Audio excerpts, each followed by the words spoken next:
Now let's get to know a little bit more about the National Rifle Association, the largest pro-gun lobby in the United States. It was founded in 1871. In 1975, it set up a lobbying arm to influence government policy. 2 years later, it began to channel funds to lawmakers. In 2020, its annual spending reached about $250 million. Officially, the NRA spends around $3 million every year to influence gun laws.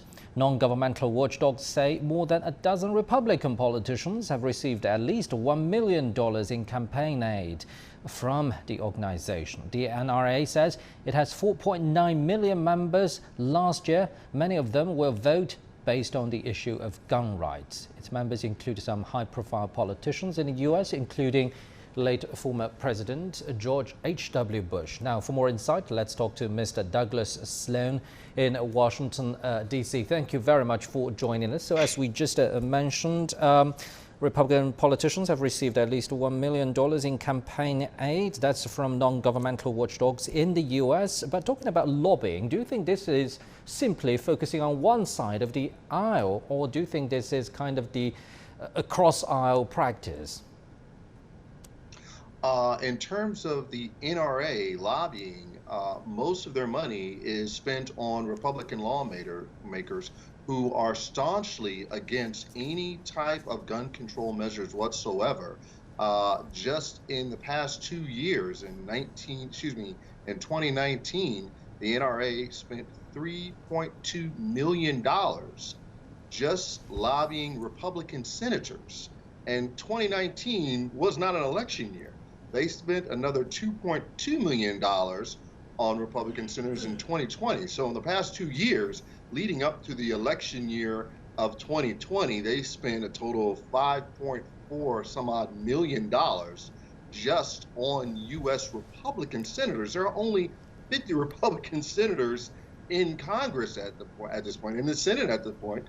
And we have to understand that because the Senate election is every 6 years, those senators don't come up for re-election every 4 years or every campaign cycle. So you really only have about 1/3 of that number that may be up for election on any given cycle. And the NRA is spending tons of money, millions of dollars, lobbying Republican senators and congressmen to ensure that they remain loyal to the NRA, to make sure that those Republican senators and congressmen are in their back pocket and will remain staunchly against gun control. But the horrible nature of all this is the blood of those children at Robb Elementary School in Uvalde, Texas, are on those Republican senators' hands because the Democrats passed gun control measures in the House of Representatives. So, Mr. Sloan, we know the NRA doesn't manufacture or sell guns directly, but from the size, strength and depth of its lobbying efforts, as you just mentioned, who's behind the NRA? Oh, well, the NRA has many rich benefactors, millionaires that are pro-gun, that don't want anyone to touch their constitutional right to own firearms in the United States of America. So, there are many Republican, very conservative donors to the NRA.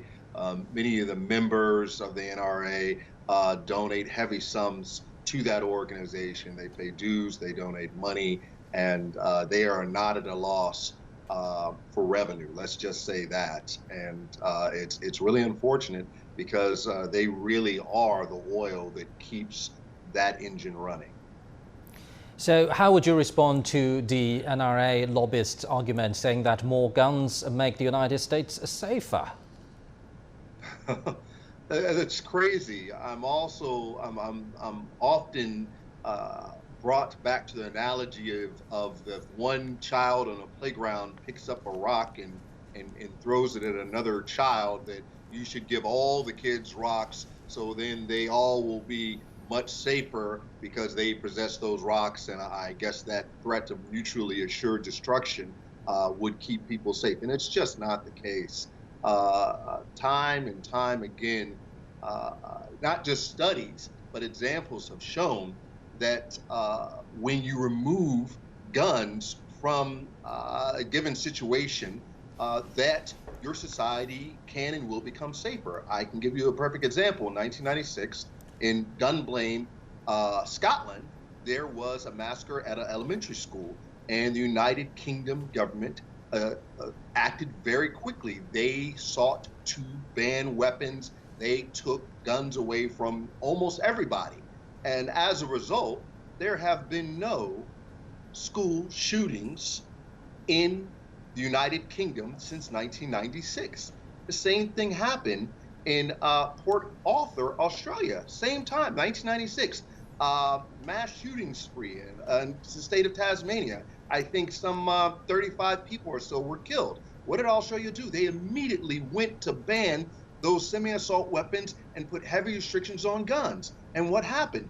No more mass shootings in Australia. So we have right. We can see that you're totally against the NRA argument. Thank you very much. We're short of time here. Absolutely. Thank you very much indeed, Mr. Douglas Sloan in Washington, D.C.